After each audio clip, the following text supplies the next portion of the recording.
എന്താ പറയേണ്ടതെന്ന് എനിക്കറിയില്ല. ആക്ച്വലി നമുക്ക് ഈ ആഴ്ച കുറേയധികം ഗുഡ് ന്യൂസ് നമുക്ക് ലഭിച്ചിട്ടുണ്ട്. അതിൻ്റെ കൂടെ തന്നെ നമുക്ക് ഒത്തിരിയധികം ബാഡ് ന്യൂസ് നമുക്ക് ലഭിച്ചിട്ടുണ്ട്. അതിനകത്ത് എടുത്ത് പറയേണ്ടത് തന്നെയാണ് GTA 6 ഗെയിമിൻ്റെ ഡിലേ. എനിക്കറിയാം, നമ്മൾ ഗെയിം കളിക്കാത്ത ആൾക്കാരാണെങ്കിലും വെയിറ്റ് ചെയ്തിട്ടുണ്ടായിരുന്ന ഒരേ ഒരു ഗെയിം GTA 6 ആയിട്ടാണ് എനിക്ക് തോന്നിയിട്ടുള്ളത് തന്നെ. ആൻഡ് ഇത് ഏറ്റവും കൂടുതൽ ബാധിക്കാൻ പോകുന്ന PC-യിൽ ഈ ഒരു ഗെയിം കളിക്കാൻ ആഗ്രഹിച്ചിരിക്കുന്നവരുടെ കാര്യം തന്നെയാണ്. സോ ഇതെല്ലാം തന്നെയാണ്. ഇതിൻ്റെ കൂടെ വേറെ കുറേ അപ്ഡേറ്റ്സും എല്ലാം നമുക്ക് ലഭിച്ചിട്ടുണ്ട്. അതെല്ലാം തന്നെയാണ് നമ്മൾ ഈ ഒരു വീഡിയോയിൽ ഡിസ്കസ് ചെയ്യാൻ പോണേ. അപ്പോൾ കൂടുതൽ കാര്യങ്ങൾ പറഞ്ഞ ടൈമൊന്നും കളയുന്നില്ല. അപ്പോൾ നമുക്ക് തുടങ്ങിക്കളയാം. സോ അതേ GTA 6 മെയ് 26, 2026 അവർ ഡിലേ ചെയ്തിട്ടുണ്ടായിരുന്നു.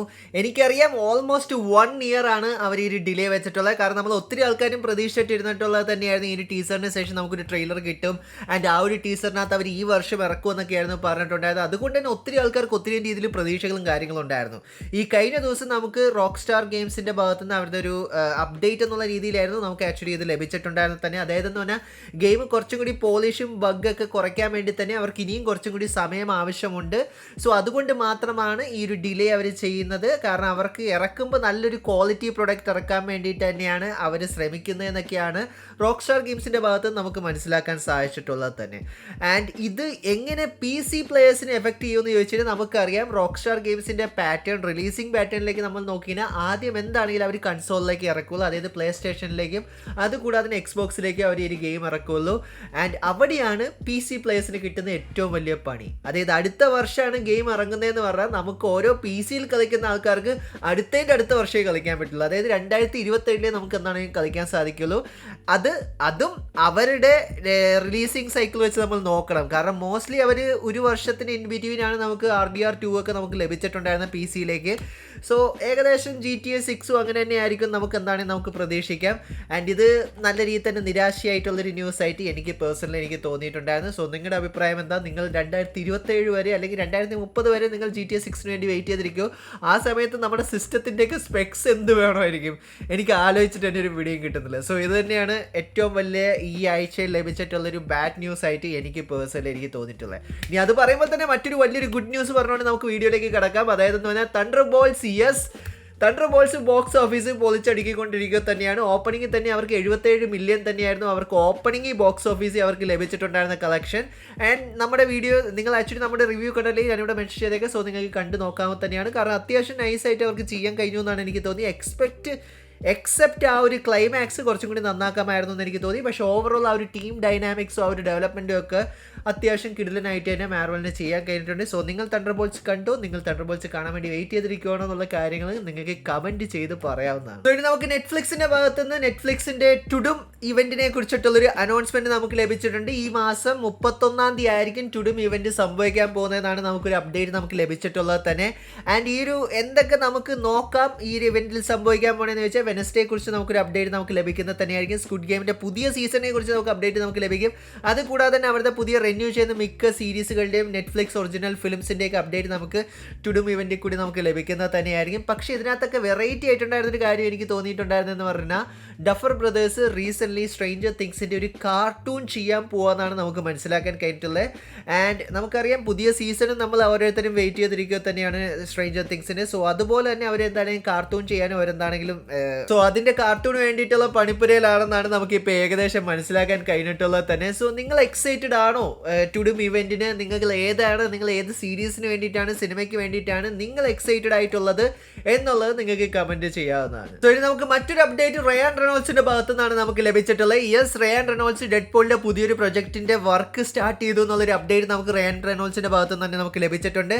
ആൻഡ് ആസ് പെർ റയാൻ നമുക്ക് മനസ്സിലാക്കാൻ കഴിഞ്ഞിട്ടുള്ളത്, പുള്ളിക്കാൻ ആക്ച്വലി ഡെഡ്പൂൾ എക്സ്മാൻഡ് വേണ്ടിയിട്ടുള്ളൊരു ക്രോസ് ഓവറാണ് പുള്ളിക്കാരൻ ചെയ്യുന്നതെന്നാണ് നമുക്ക് മനസ്സിലാക്കാൻ കഴിഞ്ഞേക്കുന്നത്. അതായത് പറഞ്ഞാൽ ഡെഡ്പൂൾ ഉണ്ടാവും, അതുകൂടാതെ തന്നെ എക്സ്മാൻഡ് ആ ഒരു മൊത്തത്തോടെ ടീമും ഉണ്ടാവുമെന്നാണ് നമുക്കിപ്പോൾ ഏകദേശം മനസ്സിലാക്കാൻ കഴിഞ്ഞിരിക്കുന്നത് പുള്ളിക്കാരൻ ചെയ്യുന്ന ആ ഒരു സീക്രട്ട് പ്രൊജക്റ്റിനെ കുറിച്ച്. പക്ഷേ ബാക്കിയുള്ള ഡീറ്റെയിൽസ് അതിനെക്കുറിച്ച് നമുക്ക് ലഭിച്ചിട്ടില്ല. ഈ ഒരു സിനിമയാണെങ്കിൽ തന്നെ മോസ്റ്റ്ലി മിക്കവാറും സീക്രട്ട് വേഴ്സിന് ശേഷം നമുക്ക് എന്താണെങ്കിൽ കാണാൻ കഴിയുള്ളൂ. പക്ഷെ അവരെന്താണെങ്കിലും അവരുടെ ആ ഒരു പ്രൊജക്റ്റ് സ്റ്റാർട്ട് ചെയ്തിട്ടുണ്ട്. നിങ്ങൾക്ക് എന്ത് തോന്നുന്നു? എന്താണ് സത്യം പറഞ്ഞാൽ റയാൻ റെനോൾഡ്സ് ഉദ്ദേശിക്കുന്നത്? നിങ്ങൾക്ക് എന്തെങ്കിലും ഐഡിയ ഉണ്ടോ എന്നുള്ള കാര്യങ്ങൾ ഞാനായിട്ട് നിങ്ങൾക്ക് പങ്കുവയ്ക്കാവുന്നത് തന്നെയാണ്. ആൻഡ് അത് പറയുമ്പോൾ തന്നെ നമ്മുടെ ടോം ക്രൂസിൻ്റെ പുതിയ ഇറങ്ങാൻ പോകുന്ന സിനിമയായിട്ടുള്ള മിഷൻ ഇമ്പോസിബിൾ ഫൈനൽ റെക്കറിങ്ങിനെ കുറിച്ചിട്ടുള്ളൊരു അതിൻ്റെ റിലീസ് ഡേറ്റ് നമ്മൾ ഇന്ത്യയിലേക്ക് നോക്കണമെങ്കിൽ ഒരാഴ്ച മുമ്പാണ് നമുക്ക് ലഭിക്കാൻ പോണേ. മെയ് 17 തീയതിയാണ് ഇന്ത്യയിൽ റിലീസ് ചെയ്യാൻ പോണേ. വേൾഡ് വൈഡ് റിലീസിലേക്ക് നമ്മൾ നോക്കിയാൽ മെയ് 23 തീയതിയാണ് നമുക്ക് കാണാൻ കഴിഞ്ഞിട്ടുള്ളത് തന്നെ. ഇതിന് മുമ്പ് ഇറങ്ങിയിട്ടുണ്ടായിരുന്ന മിഷൻ ഇമ്പോസിബിൾ സിനിമ ഒരു വലിയൊരു ക്ലിക്ക് ഫാങ്ങറിലായിരുന്നു അവർ കൊണ്ടുവന്ന് നിർത്തിയിട്ടുള്ളത്. നമുക്ക് എന്താണെങ്കിലും പ്രതീക്ഷിക്കാം ഈ ഒരു ഫൈനൽ റെക്കറിങ്ങിൽ കൂടി നമുക്ക് ഏകദേശം ആ ഒരു സിനിമയുടെ ഒരു നല്ലൊരു എൻഡിങ് കിട്ടട്ടെ നമുക്ക് പ്രതീക്ഷിക്കാം. ആൻഡ് ചെറിയൊരു ക്ലിപ്പ് അവരെന്താണെങ്കിലും ഇറക്കിയിട്ടുണ്ടായിരുന്നു. അതായത് ടോം ക്രൂസ് തെക്ക് വടക്ക് കിടന്ന് ഓടുന്ന ഒരു ക്ലിപ്പൊക്കെ അവർ ആക്ച്വലി ടീസ് എന്നുള്ള രീതിയിൽ ഇറക്കിയിട്ടുണ്ടായിരുന്നു.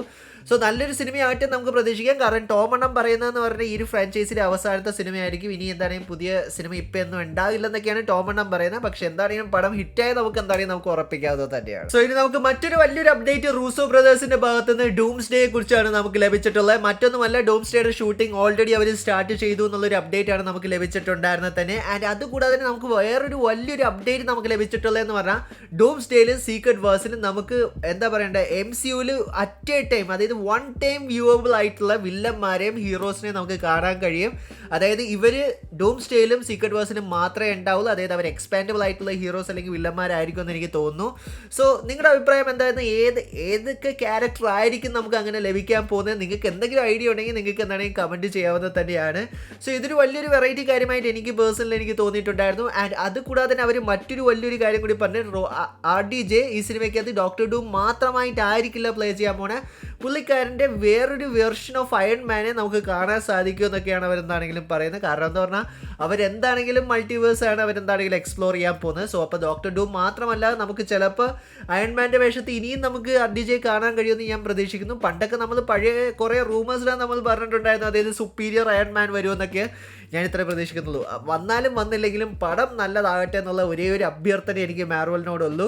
സോ ഷൂട്ടിംഗ് ഒക്കെ നല്ല രീതിയിൽ തന്നെ എന്താണെങ്കിലും നടക്കട്ടെ. നമുക്ക് എന്താണെങ്കിൽ നല്ലൊരു പടം നമുക്ക് ലഭിക്കുമെന്ന് തന്നെ നമുക്ക് എന്താണെങ്കിലും നമുക്ക് പ്രതീക്ഷിക്കാം. പറയുമ്പോൾ തന്നെ നമുക്ക് സോണിയുടെ ഭാഗത്ത് നിന്ന് സ്പൈഡർമാൻ ബ്രാൻഡ് ന്യൂ ഡേയുടെ ഷൂട്ടിങ്ങിനെ കുറിച്ചിട്ടുള്ള ഒരു അപ്ഡേറ്റും കൂടി നമുക്ക് കിട്ടിയിട്ടുണ്ട്. അതായത് ഇനി വരാൻ പോകുന്ന ജൂൺ അല്ലെങ്കിൽ ജൂലൈയിൽ അവരെന്താണെങ്കിൽ ഷൂട്ടിംഗ് സ്റ്റാർട്ട് ചെയ്യുമെന്നാണ് നമുക്കിപ്പോൾ ഏകദേശം മനസ്സിലാക്കാൻ കഴിഞ്ഞിട്ടുള്ളത്. ആൻഡ് നിങ്ങളൊരു സെന്തിയ ഫാൻ ആണെങ്കിൽ ചെറിയൊരു നിരാശ അതിനകത്തും പറയാനുണ്ട്. കാരണം സെന്തിയക്ക് ചെറിയൊരു കമിയോ അല്ലെങ്കിൽ മൈനർ റോള് മാത്രമായിരിക്കും ഈ ഒരു സിനിമയ്ക്കകത്തുള്ളതെന്നാണ് നമുക്ക് മനസ്സിലാക്കാൻ കഴിഞ്ഞത്. നമ്മൾ നേരത്തെ കേട്ടിട്ടുണ്ടായിരുന്നു സേഡി സിംഗ് ഒക്കെ എന്താണെങ്കിലും ഈ ഒരു സിനിമയുടെ മെയിൻ കാസ്റ്റിൽ വരാൻ പോകാന്നുള്ളൊരു കാര്യം തന്നെ. ആൻഡ് അതുകൂടാതെ തന്നെ സോണി മറ്റൊരു കാര്യം കൂടി നമ്മളോട് പറഞ്ഞിട്ടുണ്ട്. അതായത് എന്ന് പറഞ്ഞാൽ ഈ സ്പൈഡർമാൻ സിനിമയ്ക്കകത്ത് ഒരു മെയിൽ വില്ലനും ഉണ്ടാവും, അതുകൂടാതെ തന്നെ ഒരു ഫീമെയിൽ വില്ലനും ഉണ്ടാവും എന്നാണ് നമുക്ക് മനസ്സിലാക്കാൻ കഴിഞ്ഞത്. ഫീമെയിൽ വില്ലനെ കുറിച്ച് നമ്മൾ ഓൾറെഡി നമ്മുടെ പഴയ വീഡിയോയിൽ ഞാൻ പറഞ്ഞിട്ടുണ്ടായിരുന്നു. അതായത് തന്നെ മിക്കവാറും അത് ഫെലീഷ്യ ആകാനാണ് സാധ്യത വളരെ കൂടുതൽ തന്നെ, ബ്ലാക്ക് ക്യാറ്റ്. ആൻഡ് അത് മാത്രം വെച്ച് അവരെന്താണ് ചെയ്തിരുന്നത്, അത് ദുരന്തമായി പോകും. പക്ഷെ എന്നാലും ബ്രാൻഡ് ന്യൂ ഡേ നല്ലൊരു തുടക്കമാകട്ടെ, അല്ലെങ്കിൽ ഒരു പുതിയൊരു സ്പൈഡർമാൻ്റെ ഒരു തുടക്കമാകട്ടെ നമുക്ക് പ്രതീക്ഷിക്കാം. പിന്നെ നേരത്തെ നമുക്ക് ചെറിയ കുറേ റൂമേഴ്സ് കിട്ടിയിട്ടുണ്ടായിരുന്നു ആൻഡ്രൂ ഒരു സിനിമയ്ക്കകത്തുണ്ട് എന്നുള്ളൊരു കാര്യം തന്നെ. പക്ഷേ അതിനെക്കുറിച്ച് പ്രത്യേകിച്ച് ഒരു അപ്ഡേറ്റ് നമുക്ക് ലഭിച്ചിട്ടില്ല. സോ ഇത്രയും കാര്യങ്ങൾ തന്നെയാണ് നമുക്ക് ഈ ആഴ്ചയിൽ എനിക്ക് നിങ്ങളായിട്ട് പങ്കുവയ്ക്കാനുള്ള പുതിയ ന്യൂസും അപ്ഡേറ്റ്സും കാര്യങ്ങളെല്ലാം തന്നെ. സത്യം പറയാലോ, ഞാൻ GTA 6 കാര്യം ആലോചിച്ചിട്ട് എനിക്ക് നല്ല രീതിയിൽ തന്നെ നിരാശയാണ്. കാരണം ഇനിയും നമ്മൾ വെയിറ്റ് ചെയ്തിരിക്കണം. അത് കഴിഞ്ഞ് അത് ഇറങ്ങിക്കഴിഞ്ഞിട്ട് പിന്നെയും PC യിലേക്കുള്ള റിലീസിന് വീണ്ടും നമ്മൾ വെയിറ്റ് ചെയ്തിരിക്കണം. അതെന്തായാലും ഭയങ്കര ദുരന്തമായിട്ടുള്ളൊരു കാര്യമായിപ്പോയി. നല്ല സാഡാക്കി കളിച്ചു, അത്രേ എനിക്ക് പറയാൻ പറ്റുള്ളൂ. റോക്സ്റ്റാർ ഗെയിംസ് എന്തൊക്കെയാണെങ്കിലും ഓക്കെ, ഡിലേ ഒക്കെ കാര്യങ്ങളൊക്കെ ശരിയാണ്. പക്ഷേ സൈബർ പങ്ക് പോലെ ആക്കരുത്. അതായത് ഡിലേ ചെയ്ത് ഇറക്കി കഴിഞ്ഞിട്ട് കൊണ്ടേ ദുരന്തമാക്കരുത്. സോ ഇത്രയും കാര്യങ്ങൾ തന്നെയാണ് എനിക്ക് നിങ്ങളായിട്ട് പങ്കുവയ്ക്കാനുള്ളത് തന്നെ. വീഡിയോ ഇഷ്ടപ്പെട്ട ലൈക്കും ഷെയറും ചെയ്യാൻ തന്നെയാണ്. ഇഷ്ടപ്പെട്ടത് നിങ്ങൾക്ക് ഡിസ്ലൈക്ക് ചെയ്യാവുന്നത് തന്നെയാണ്. So once again thank you so much for watching our video. Stay safe guys, stay awesome. See guys next episode.